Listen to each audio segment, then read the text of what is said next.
What's good? Andy Ruiz versus Anthony Joshua 2 might happen in December. And I don't usually like to do these speculation videos, but Andy Ruiz was on Joe Rogan. I'm a big Joe Rogan fan, for those that don't know. He's had a couple boxers on in the last year, even trainers like Teddy Atlas.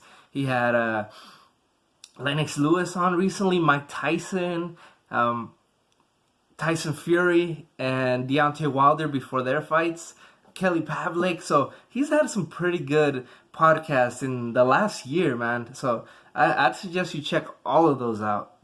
Pretty good, especially obviously the Mike Tyson one and the Teddy Atlas one. Those guys are characters. But this one with Andy Ruiz was pretty short, and that might sound funny for those that don't really follow Joe Rogan. It was an hour long. Yes, and that was short. Usually his podcasts go about 2 hours, 2 hours and a half, and he really gets in depth to knowing the person that he's interviewing and talking about all kinds of different stuff. He still did that in this interview, but it kind of just ended like before an hour. It was like 58 minutes, man. Now, it was a good interview, but I was kind of disappointed that he didn't take it longer.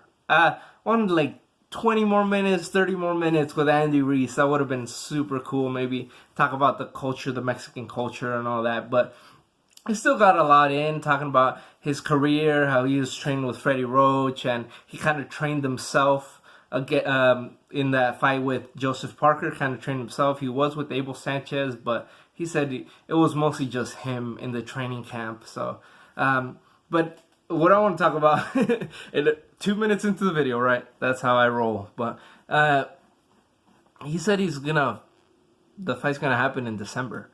It sounded like something that they were talking about off air that he couldn't really talk about. He even said like, "Oh, I told you, but I can't really say that they're probably gonna fight in December." And he said it's not gonna be in the UK. He said it's not gonna be in the UK. So they're just looking for a venue right now, is what he's saying. He's open for any venue in the U.S. He'd like to go back to Madison Square Garden or Staples Center or Vegas, but he said this fight's gonna happen in December, and it's not gonna be in the U.K. So that's pretty good news, man.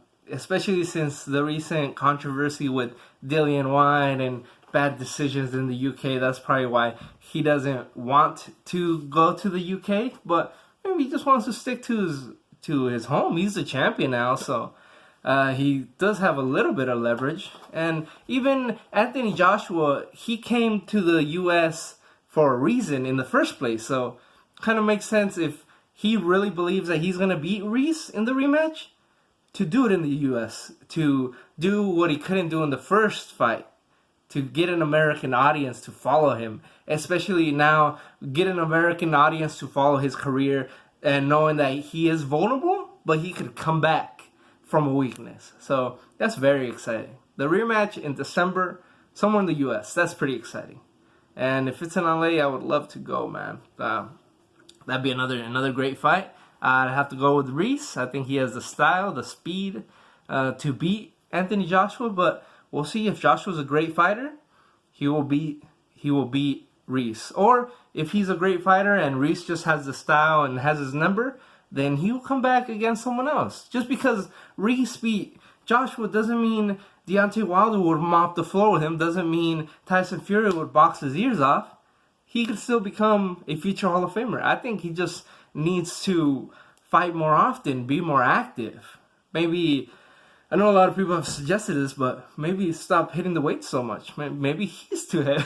Maybe out of him and Ruiz, Joshua's the one that's too heavy. But man, the heavyweight divisions, it's popping, man. It's popping. We got Kawaki versus Yola this Saturday. I'm looking forward to that one too. Thanks everybody for watching. Peace.